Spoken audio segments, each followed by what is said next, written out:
नमस्कार. ठाणे वर्तमानमध्ये मी नितीन बोरसे आपलं पुन्हा एकदा हार्दिक स्वागत करतो. सादर करीत आहोत आजच्या ठळक बातम्या. गेल्या काही दिवसांपासून ठाणे गुन्हे अन्वेषण विभागाच्या माध्यमातून संपूर्ण देशभरामध्ये पेट्रोल पंपांवर धाडी टाकण्यात येत आहेत. अनेक ठिकाणी पेट्रोल कमी मिळत असल्याची तक्रार प्राप्त होत आहे आणि त्यामुळे हे संपूर्ण झाडसत्र सुरू आहे. या पार्श्वभूमीवर पेट्रोलची गुणवत्ता कशा पद्धतीने तपासून घेतली पाहिजे, पेट्रोल पंपावर गेल्यानंतर ग्राहकांनी काय काळजी घेतली पाहिजे, पेट्रोलची शुद्धता परखून घेण्यासाठी काय टेक्निक्स अवेलेबल आहेत, यावर मार्गदर्शन करण्यासाठी रोटरी क्लब ऑफ ठाणे मिडटाऊन या संस्थेच्या वतीने BPCLचे टेरिटरी मॅनेजर श्री पुनीत झायरू यांच्या व्याख्यानाचा कार्यक्रम आयोजित करण्यात आला होता. शिवसमर्थ शाळेच्या सभागृहामध्ये आयोजित करण्यात आलेल्या या कार्यक्रमाला मोठ्या संख्येने रोटरी क्लबचे मेंबर देखील उपस्थित होते. रोटरी क्लब ऑफ ठाणे मिडटाऊनचे 2017-18चे अध्यक्ष आहे आणि त्या माध्यमातून मी पुनीत सरांना बोलवलेलं आहे, जे BPCLचे टेरिटरी मॅनेजर आहेत आणि आमच्या सगळ्यांना ते मार्गदर्शन करणार आहेत की कसं तुम्ही डेन्सिटी बघायची असते, पेट्रोल पंपावर जाऊन तुम्ही कसं बघायचं की ॲज अ कन्झ्युमर तुम्ही काय करू शकता. तर ही जागरूकता आणणं खूप गरजेचं आहे. काही छोट्या छोट्या टेक्निक्सचा वापर करून सर्वसामान्य माणूस देखील पेट्रोलची शुद्धता पारखू शकतो, असं यावेळेस पुनीत झायरू यांनी आपल्या भाषणात सांगितलं. तो भी आप लोग कैसे चेक कर सकते हो अगर आपको तो भी डाउट है तो there is something called chemistry labs में जब हम लोग स्टूडेंट्स थे तब देखा होगा, it's called a Whatman paper. मैं थोड़ा सा इसमें पेट्रोल डाला तो पेट्रोल की प्रॉपर्टी होती है कि वो एकदम उड़ जाता है, वोलेटाइल होता है, एकदम उड़ जाता है. अब देखिए यहाँ पे भी पेट्रोल उड़ गया है पर it is not leaving behind any stains. Okay, इसने कोई भी पीछे दाग नहीं छोड़ा है. अगर इसमें इम्प्योरिटी होती, पेट्रोल में अगर इम्प्योरिटी होती तो वो पीछे ब्लैक स्पॉट्स छोड़ता. रोटरी क्लब ऑफ ठाणे मिडटाऊनच्या अध्यक्षा वासंती गोकानी यांच्या पुढाकाराने या कार्यक्रमाचं आयोजन करण्यात आलं होतं. कळवा परिसरातील घोलाई नगर या परिसरामध्ये काल सायंकाळच्या सुमारास एका घरात घुसून महिलेवर सामूहिक अत्याचाराची घटना घडली आहे. 6 जणांनी आपल्यावर अत्याचार केला असल्याची तक्रार सदर महिलेने नोंदवली आहे. त्यानंतर ठाणे महानगरपालिकेचे विरोधी पक्षनेते श्री मिलिंद पाटील यांनी या घटनेचं वृत्त समजताच महिलेला मदतीसाठी धाव घेतली आणि तिला छत्रपती शिवाजी रुग्णालयामध्ये दाखल केलं.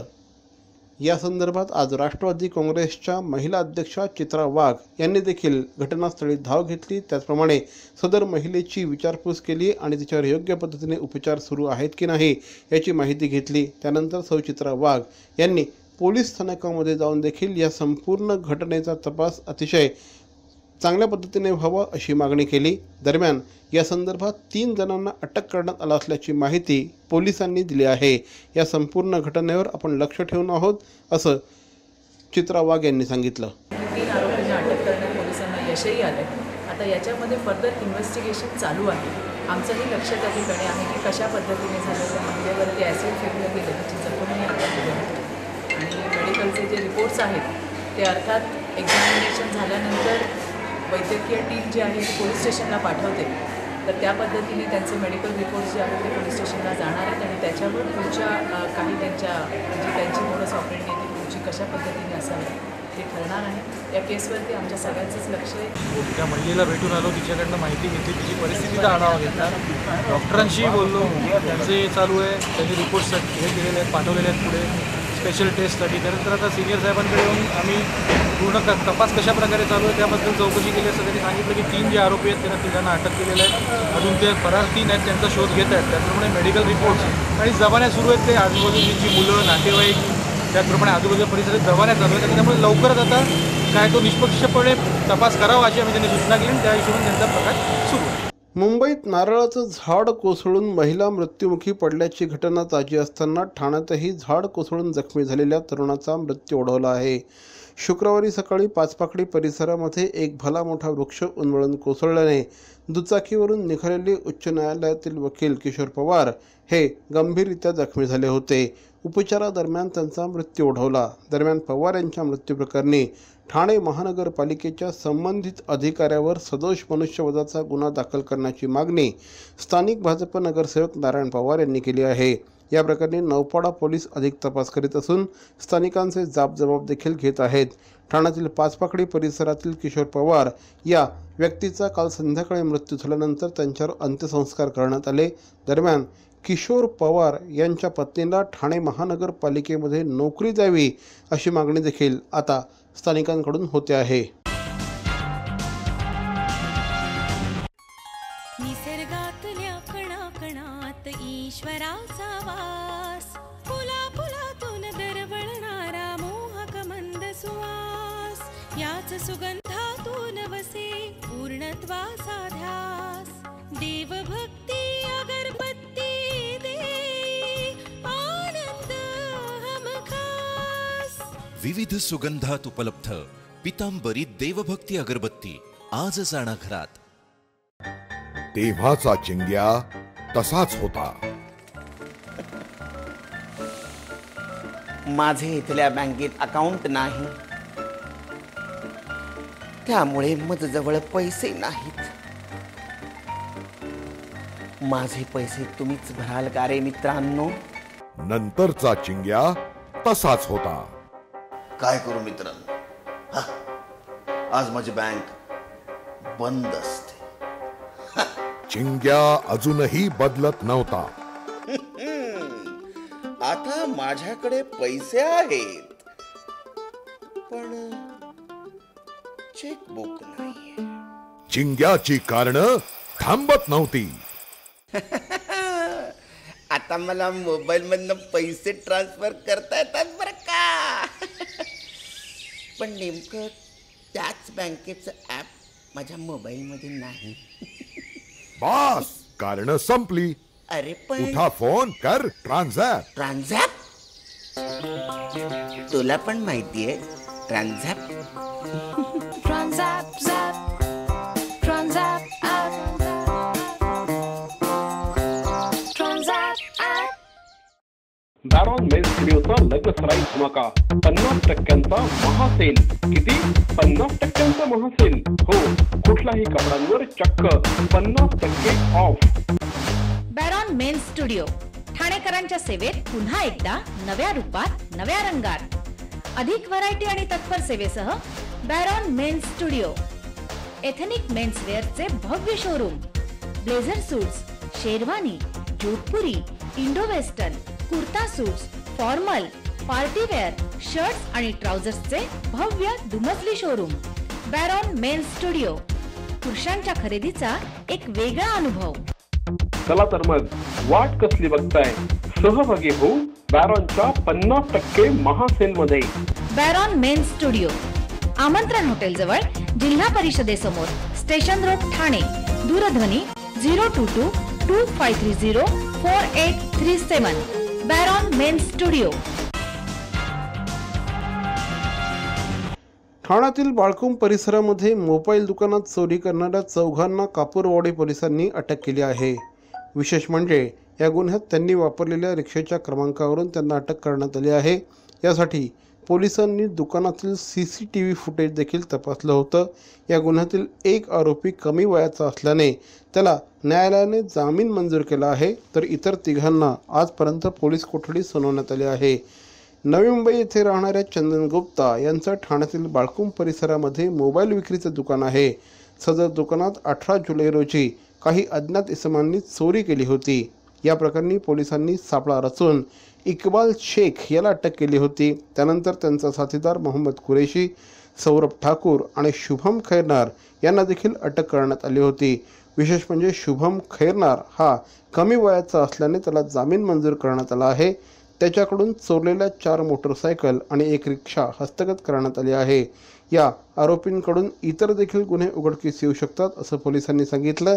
त्यांच्याकडनं आत्तापर्यंत 50,000 रुपयांचे मोबाईल आणि 50,000 रुपयाची रिक्षा देखील जप्त करण्यात आली असल्याची माहिती कापूरवाडी पोलीस ठाण्याचे वरिष्ठ पोलीस निरीक्षक बेटी बारावकर यांनी सांगितलं. अटल घरपुडे त्याच्याकडे साहित्य मिळालं, मग त्याच्या चौकशीमध्ये त्यांनी पूर्ण चोरलेला माल आपल्याला मिळालेला आहे. मोबाईल, चार्जर, टेप, कटवणी आणि हत्यार. अधिक तपास करता त्याच्याकडे 3 त्यांनी 2 व्हीलर ज्या स्कूटी आहेत त्या पण चोरलेल्या आहेत. मुंब्राच्या ठिकाणी मुंब्रा पोलिसांच्या हद्दीतून ती पण कबुली दिलेली आहे. आणि आणखी तपास चालू आहे, आणखी गुन्हे निगेटिव्ह होण्याची शक्यता आहे. TJSB बँकेच्या सुरत शाखेचा उद्घाटन समारंभ आज बँकेचे उपाध्यक्ष श्री विवेक पत्की, संचालक रमेश कनानी, MD आणि CEO श्री सुनील साठे यांच्या उपस्थितीत संपन्न झाला. गुजरात राज्यामध्ये देखील TJSB बँकेने चांगलीच भरारी घेतली आहे. TJSB बँकेच्या आत्तापर्यंत 6 शाखा गुजरात परिसरामध्ये कार्यरत होत्या. आजपासून गुजरातमध्ये 7वी शाखा देखील कार्यरत झाली आहे. TJSBची ही 129वी शाखा असणार आहे. संपूर्ण महाराष्ट्रामध्ये त्याचप्रमाणे कर्नाटक, गोवा आणि गुजरात या राज्यांमध्ये TJSB बँकेने स्वतःचं जाळं विणलं आहे आणि ग्राहकांचा विश्वास आणि सचोटी या जोरावर बँकेने आर्थिक क्षेत्रामध्ये स्वतःचं असं वेगळं स्थान निर्माण केलं आहे. त्यामुळेच TJSB बँकेला मोठ्या प्रमाणामध्ये ग्राहकांचा विश्वास प्राप्त होतो असं मत या निमित्ताने व्यक्त करण्यात आलं.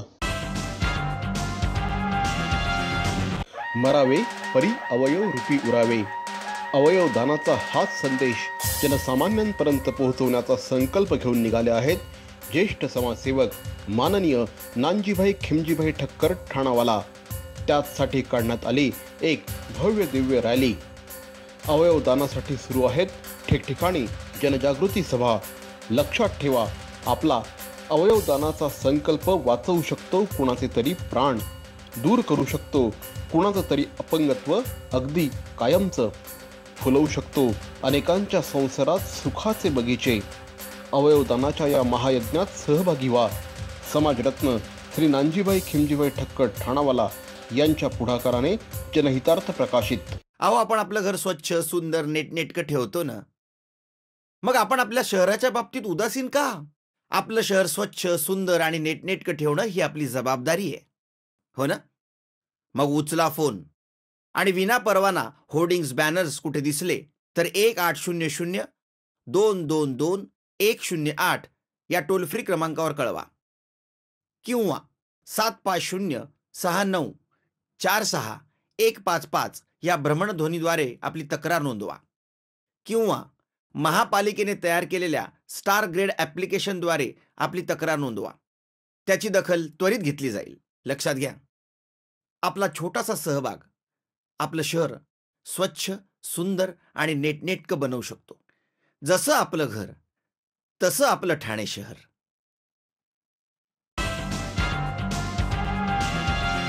आज श्रावणातील पहिला सोमवार असल्यामुळे भाविकांनी ठाण्यातील कौपनेश्वर मंदिर येथे एकच गर्दी केली. ठाण्यातील कौपनेश्वर मंदिरात कुठलाही अनुचित प्रकार घडू नये याकरता मोठ्या प्रमाणात पोलीस बंदोबस्त ठेवण्यात आला होता. तसंच मंदिरात भजन आणि कीर्तनाचं देखील आयोजन करण्यात आलं होतं. श्रावण महिन्यात कुणी आठवड्यातला एखाद दिवशी उपवास करतात, तर काही जण संपूर्ण महिनाभर उपवास करतात. काही जण खास करून सोमवार पाळतात. पण हा उपवास का पाळतात या प्रश्नाचं उत्तर आज आपण जाणून घेणार आहोत. सोमवार हा शंकराचा वार म्हणून समजला जातो. मग शंकराला खुश करण्यासाठी सोमवारच्या दिवशी अनेक महिला आणि अविवाहित मुली उपवास करतात. देवांचा देव म्हणजे महादेव. श्रावण महिन्यात संपूर्ण भारतात प्रत्येक मंदिरामध्ये, घरामध्ये हर हर महादेव अशी स्वर आपल्या कानी पडतात. श्रावणातल्या प्रत्येक सोमवारी सर्व महादेव मंदिरांमध्ये महादेवाचं पूजन एका विशिष्ट पद्धतीने केलं जातं. याचं कारण म्हणजे श्रावण महिन्यात शिव आणि पार्वती यांच्या पूजनाचं महत्त्व हिंदू ग्रंथांमध्ये खूप अधिक प्रमाणात वर्णित केलं आहे. श्रावण महिन्यातील महादेवाच्या पूजेला अत्यंत फलदायी मानलं जातं. त्यामुळेच आज कौपनेश्वर मंदिरामध्ये देखील मोठ्या संख्येने भाविकांनी हजेरी लावली. या निमित्ताने मंदिर फुलांनी सजवण्यात आलं होतं. गेल्या काही दिवसांपासून ठाणे शहरावर पावसाने संततधार धरली आहे. अक्षरशः पावसामुळे ठाणेकर नागरिक मंत्रमुग्ध झाले आहेत. ठाणे शहराने हिरवाईची शाल लपेटली आहे असं वाटतं. आणि मग अशा वेळेस एखादं कविमन गप्प कसं राहू शकतं? प्राध्यापक प्रवीण दवणे यांच्यासारख्या प्रतिभाशाली, प्रतिभावंत कवींची प्रतिभा यावेळेस निश्चितपणे उफाळून येणार आणि त्यातून कविता ही निर्माण होणारच. आमच्या विनंतीवरून खास ठाणे वर्तमानच्या प्रेक्षकांसाठी प्राध्यापक प्रवीण दवणे यांनी अशाच प्रकारे पावसाच्या काही कविता सादर केल्या. मुसळधार पाऊस बाहेर आहे आणि पावसाचं वातावरण आहे आणि कवी आणि पाऊस यांचं एक नातं आहे. तुम्ही आपल्या रसिकांसाठी माझी साधी सोपी कविता सादर करा. नभ क्षणात भरले, नभ क्षणात भरले, क्षणात झडल्या धारा. नभ क्षणात भरले क्षणात झडल्या धारा आणि उन्हास जडला रजत रसाचा पारा. रजत रस म्हणजे चांदीचा रस, मध्ये जो ऊन येतं आणि संपूर्ण ओल्या चंदेरी धारांना तो रजत रसाचा म्हणजे चांदीच्या रसाचा पारा असा जडल्यासारखा वाटतो. नभ क्षणात भरले क्षणात झडल्या धारा आणि उन्हास जडला रजत रसाचा पारा. प्रतिबिंब बिलगले, इतर कोणी बिलगत नाही पण आपलं प्रतिबिंब रस्त्यावरून जाताना आपल्याला बिलगतं. प्रतिबिंब बिलगले ओले त्या वहिवाटी, प्रतिबिंब बिलगले ओले त्या वहिवाटी आणि फुल थबकले फुलं त्या फांदीसाठी. रती उत्सुक होता, रती उत्सुक म्हणजे प्रणयोत्सुक, प्रेम करायला उत्सुक. रती उत्सुक होता त्याहून अधिरा वारा आणि उन्हास जडला रजत रसाचा पारा. नभ क्षणात भरले क्षणात झडल्या धारा. वर्षामागून वर्ष जातात आणि आपल्याला सतत येणारा जे पाऊस आहे त्यातलं कुतूहल नाहीसं होतं. पण मला नेहमी असं वाटतं की दरवर्षी वेळेवर पाऊस येतो ही केवढी एक दैवी कृपा आहे, एक चमत्कार आहे.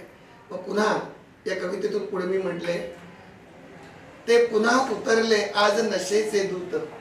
त्या थेंबांना काय म्हटले? नशेचे दूत. ते पुन्हा उतरले आज नशेचे दूत, ते पुन्हा उतरले आज नशेचे दूत, रंध्रात जागली पुन्हा नवी पुरवात. क्या बात, क्या बात.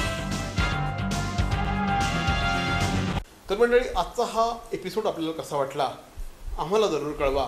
मात्र तत्पूर्वी ठाणे वर्तमानचं यूट्यूब चॅनल सबस्क्राईब करा, लाईक करा आणि सगळ्यात महत्त्वाचं म्हणजे शेअर करा. कारण यूट्यूब हे मीडियम हे भविष्यातलं माध्यम आहे. ठाणेकर नागरिक, मग तो ठाणे शहरामध्ये असला, मुंबईमध्ये असला, नाशिकमध्ये असला, अगदी परदेशात कुठेही जरी असला तरीही ठाणे वर्तमानचं हे यूट्यूब चॅनल तो बघू शकतो. त्यामुळे अगदी परदेशातले देखील अनेक ठाणेकर हे आज आमच्याशी कनेक्ट झाले आहेत. त्यामुळेच ठाणे वर्तमानचं हे यूट्यूब चॅनल आपण बघत राहा, सबस्क्राईब करा, शेअर करा, लाईक करा. तोपर्यंत धन्यवाद. जय हिंद, जय महाराष्ट्र.